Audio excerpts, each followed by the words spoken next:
Kalau teman-teman nonton pertandingannya, teman-teman atau menonton cuplikannya, Teja berkali-kali mengamankan gawang Persib dari serangan Ciro. Ciro juga bermain luar biasa. Ciro seperti yang tadi saya bilang, dia daya jelajahnya sangat luas, determinasinya sangat tinggi, mobilitasnya juga sangat tinggi.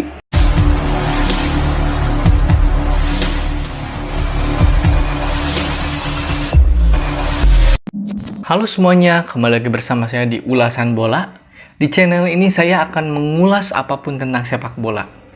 Dan kali ini saya akan mengulas tentang persepak bolaan dalam negeri, Liga 1 Indonesia, yaitu pertandingan antara Persib Bandung melawan Persikabo Bogor yang berakhir dengan kemenangan Persib 1-0.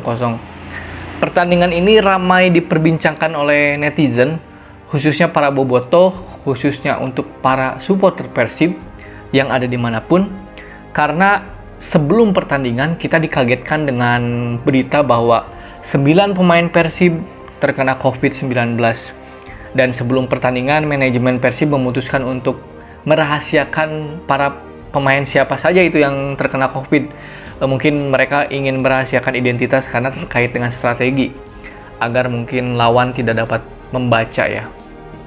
Nah, setelah line up pertandingan muncul, ternyata mayoritas pemain Persib yang terpapar COVID adalah pemain inti.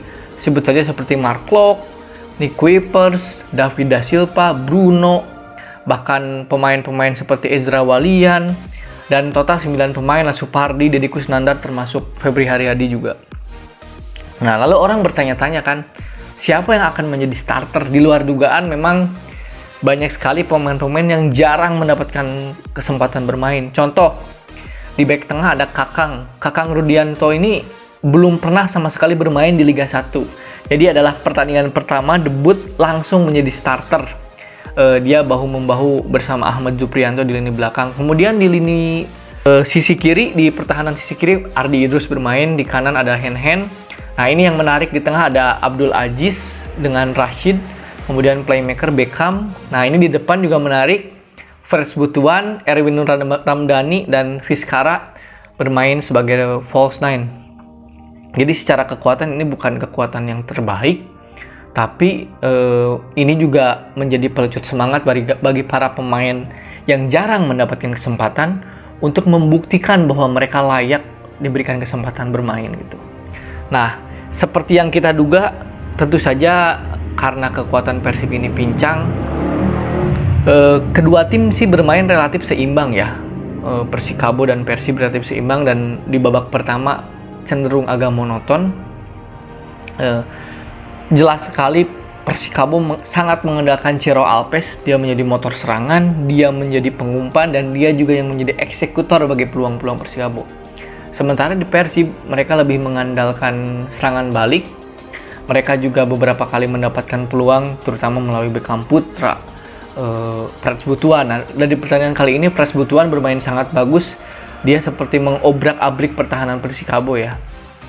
Jadi untuk ukuran mayoritas pemain cadangan sih permainan Persib cukup bagus. Nah, namun yang menjadi sorotan publik tentu ada dua hal. Yang pertama adalah debut Kakang Rudianto. Kakang ini bermain bagus di lini belakang, taktis. Dia mampu bermain tenang walaupun dia bermain sebagai debutan. Dia beberapa kali mengamankan gawang Persib, dan dia juga mencetak gol. Jadi bayangin, pemain berusia 18 tahun, tidak pernah bermain sebelumnya di 21 laga awal, dan baru sekarang bermain sebagai starter dan langsung mencetak gol. Tentu saja ini menjadikan Kakang ini sebagai pemain yang disorot oleh media, disorot oleh publik, dan ini juga menjadikan pelecut semangat atau menambah motivasi, menambah mental bertanding bagi Kakang Rudianto. Dan terbukti Kakang menjadi salah satu bahan perbincangan netizen. Duetnya bersama Ahmad Zuprianto di belakang sangat banyak mendapat pujian dari netizen ya. Jadi itu sebetulnya, ketimbang pertandingannya, sebetulnya publik lebih menyorot hal itu. Kemudian yang kedua, perseteruan antara Ciro Alpes versus Teja Pakualam. Nah, ini juga yang menjadi sorotan. Karena apa? Dari statistik yang ada, Persikabo melesatkan 20 tendangan, yaitu 8 mengarah ke gawang dan 12 tidak mengarah ke gawang. Nah, 8-8-nya itu berhasil diamankan oleh Teja Pakualam. Dan mungkin 6 diantaranya itu berasal dari kaki Ciro Alpes gitu. Jadi, kalau teman-teman nonton pertandingannya, teman-teman atau menonton cuplikannya, jelas sekali bagaimana Teja bahu-membahu untuk mengamankan gawang Persib. Teja berkali-kali mengamankan gawang Persib dari serangan Ciro. Ciro juga bermain luar biasa. Ciro seperti yang tadi saya bilang, dia daya jelajahnya sangat luas, determinasinya sangat tinggi, mobilitasnya juga sangat tinggi. Dia bergerak dari kanan ke kiri, dari belakang hingga ke depan, dia melakukan akselerasi, melakukan seloran, dan para pemain Persib juga cukup kesulitan ya membendung serangan-serangan dari Ciro ini. Di total 6 shot dari Ciro dan semuanya dimentahkan oleh Teja Pakualam. Luar biasa Teja Pakualam bermain di malam ini. Jadi sorotan tentu pada tiga nama, Kakang Rudianto, Teja Pakualam, dan Ciro Alpes. Bahkan di babak kedua, memasuki menit akhir, kita melihat Ciro sampai menitikan air mata ya. Dia terlihat menangis, dia terlihat frustasi, bagaimana tidak. Peluang dari kanan, dari kiri, babak pertama, babak kedua, tidak ada yang mampu menembus gawang Teja. Jadi ini bukan malamnya Ciro, dan itulah sepak bola. Sepak bola terkadang tidak adil ya. Bagaimana tim yang menguasai pertandingan, memiliki lebih banyak peluang, tapi pada akhirnya hasilnya tidak berpihak pada mereka. Dan itu biasa terjadi dalam sepak bola. Dan pertandingan kemarin sangat menghibur. Meskipun Persib dihuni pemain muda, pemain cadangan, tapi mereka mampu menunjukkan perlawanan. Meskipun secara ball position Persikabo lebih mendominasi, tapi kemarin pertandingan sangat menghibur. Dan sukses untuk kedua tim, terutama untuk Persib. Ini adalah modal yang bagus untuk menghadapi PSM Makassar.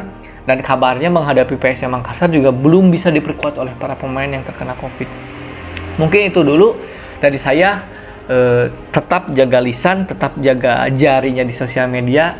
Jangan dengan berkomentar hal-hal yang tidak perlu, karena itu akan merugikan kita dan merugikan tim-tim Anda gitu. Sekian, kembali lagi di ulasan bola berikutnya.